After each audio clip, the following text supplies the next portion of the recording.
Assalamualaikum warahmatullahi wabarakatuh.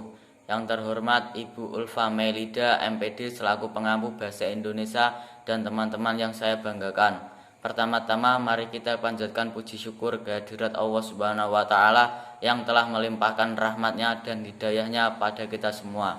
Yang kedua, sholawat serta salam mari kita aturkan kepada junjungan kita Nabi Muhammad SAW yang dinantikan syafaatnya di yaumul qiyamah.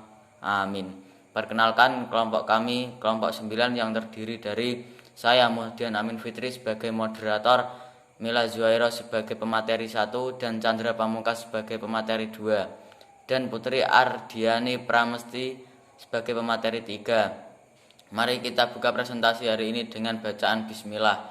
Bismillahirrahmanirrahim. Selanjutnya adalah materi yang akan dibacakan oleh Mila Zuhairo. Kepadanya saya persilahkan. Assalamualaikum warahmatullahi wabarakatuh. Perkenalkan, nama saya Mila Zuhairo.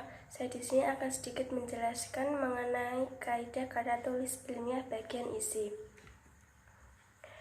Karya ilmiah adalah laporan tertulis dan diterbitkan yang memaparkan hasil dari penelitian atau pengkajian yang telah dilakukan oleh seseorang atau sebuah tim dengan memenuhi kaidah dan etika keilmuan yang dikukuhkan dan ditaati oleh masyarakat keilmuan.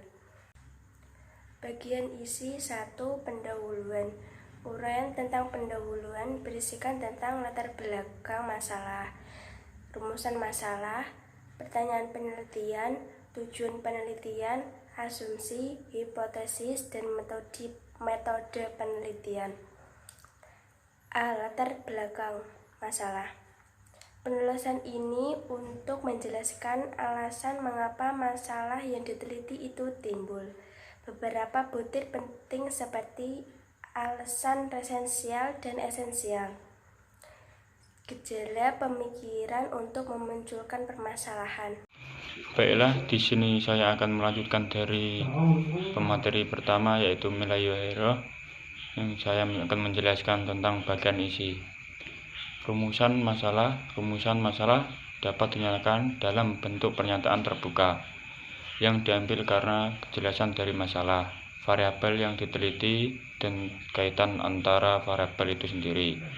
Pernyataan penelitian, yaitu langkah perlu dilakukan dalam menjawab pertanyaan yang dilakukan.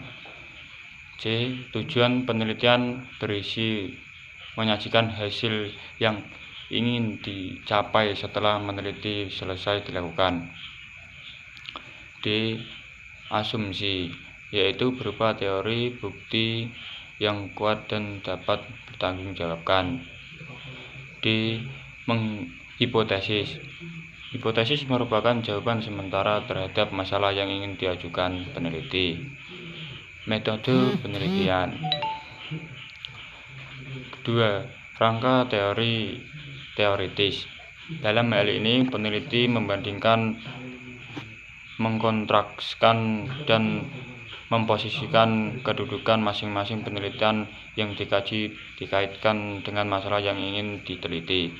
3. Metode penelitian.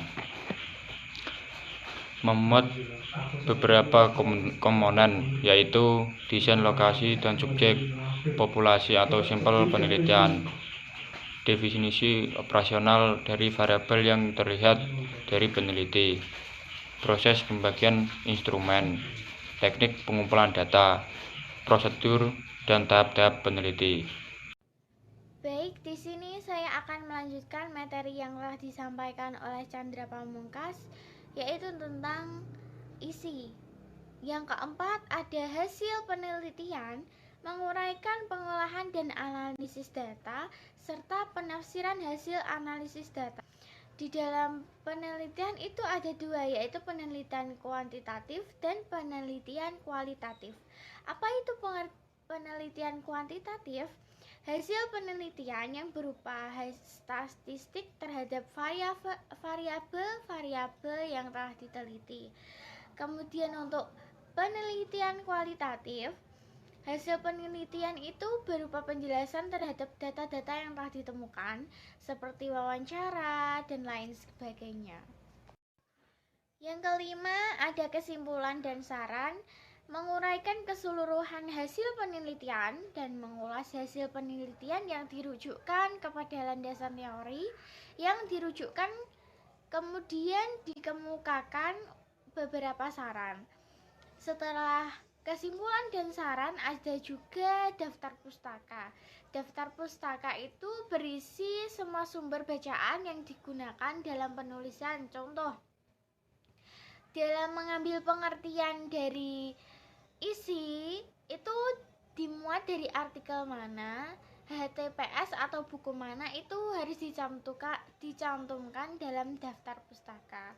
Ada juga lampiran. Lampiran berisi seluruh materi yang disertai daftar pertanyaan, perhitungan statistik, tabel, ada juga gambar, dan lain-lain.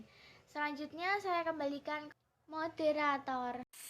Terima kasih atas pemateri yang sudah memaparkan materi mengenai kaidah karya tulis ilmiah bagian isi. Semoga materi yang kelompok kita sampaikan bermanfaat bagi semuanya. Saya sebagai moderator meminta maaf apabila kelompok saya dan terjadi salah dan kekurangan. Terima kasih. Wassalamualaikum warahmatullahi wabarakatuh.